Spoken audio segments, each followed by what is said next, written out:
కానీ ఈరోజు కాంగ్రెస్ పార్టీ వచ్చిన తర్వాత గౌరవ ముఖ్యమంత్రి రేవంత్ రెడ్డి గారి నాయకత్వంలో ఈరోజు ప్రశాంతంగా ప్రతి ఒక్కరు కూడా ఈరోజు కూడా ఈ జాతీయ పార్టీ కాంగ్రెస్ పార్టీ ఒక్కరు కాదు అధ్యక్ష, ఒక సామాజిక తెలంగాణ వైపు పేదల ప్రభుత్వం వచ్చింది, ప్రజాపాలన సాగుతుంది, కొనసాగుతుంది, ప్రతి ఒక్కరు కూడా ఎంతో ఆశతో ఎదురు చూస్తున్నారు.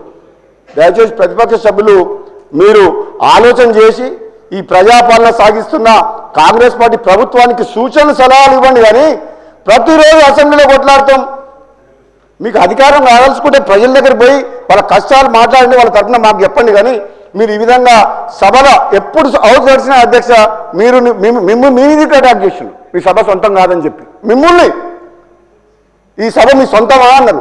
మరి మేము 6 సభ్యులు ఉంటే పోయిన అసెంబ్లీలో మా గొంతు వినిపించలే, మార్షల్స్ పెట్టి బయటకు పంపించారు. మరి అది అప్పుడేం చేసిండ్రు? అప్పుడు ఎక్కడ పోయింది ప్రజాస్వామ్యం? అప్పుడు మా గొంతు నొక్కేసిండ్రు కదా. అందుకనే ప్రజలు మిమ్మల్ని అటు పంపించి మమ్మల్ని ఇక్కడ పంపించారు. అధ్యక్ష, చరిత్రలో ఎప్పుడైనా సరే చివరకు ధర్మం గెలుస్తుంది. ఆ ధర్మం నిలబడినది కాబట్టే ఈరోజు కాంగ్రెస్ పార్టీ ఇక్కడ ఉన్నది.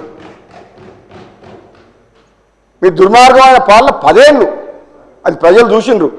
అధ్యక్ష, లాస్ట్కు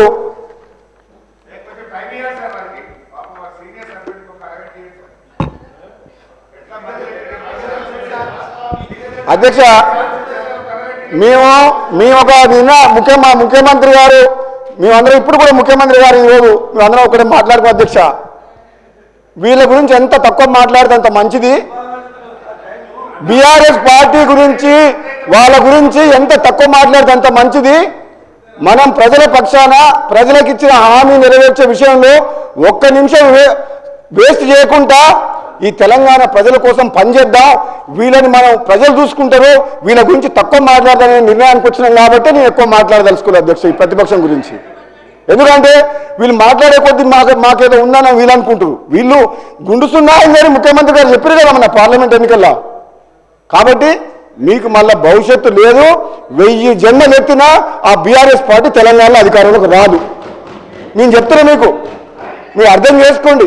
ఎప్పుడైతే తెలంగాణను తెచ్చి బీఆర్ఎస్ని పెట్టిరో అప్పుడే కథం అయిపోయింది. ఇక మళ్ళీ మీరు అనవసరంగా ఏంటంటే సరే ఎమ్మెల్యేగా గెలిచిరు కాబట్టి రండి, హుందాగా ప్రవర్తించండి, ఏదైనా సలహాలు సూచనలు ఇవ్వండి. కానీ అనవసరంగా మీరు మమ్మల్ని రెచ్చగొడితే